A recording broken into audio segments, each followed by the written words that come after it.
I think clearly, according to the rules, you can win by a simple majority. But the reality is that these contests have a habit of exposing quite how weak the authority of a prime minister is. And that is the history of these contests.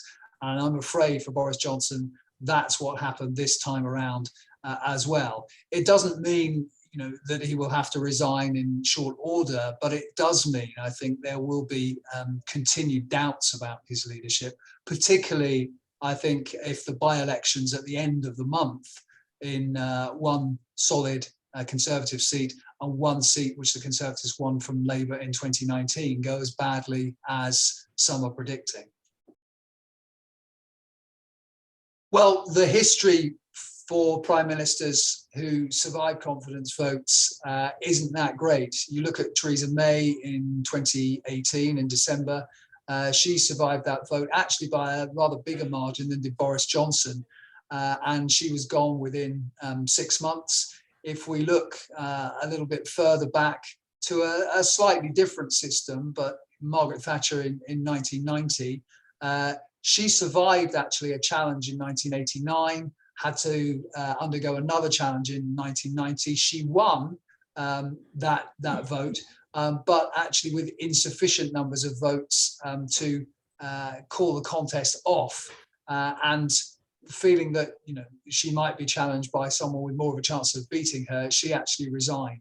The difference, I think, for both Margaret Thatcher and Theresa May is that essentially they have the interests of the party and they would argue the country at heart. Many of Boris Johnson's opponents would say that the only interest he has at heart is his own continuation in the job. So he really will have to be kicked out of Downing Street by his MPs. He's not going to resign voluntarily. Boris Johnson being booed at St Paul's was quite a moment, actually. One would expect most of the people who attend events like that as members of the public to be pretty traditional Conservatives. And for them actually to make their displeasure so obvious in public, I think is quite a significant moment. I think the Jubilee also has posed another problem for Boris Johnson because it really has contrasted him with Her Majesty the Queen. One figure seen as dignified, seen as, if you like, the acme of public service on the one hand, and then the other figure, Boris Johnson, seen as a charlatan, a fraud and a liar. And that is a contrast, I think, that will haunt him.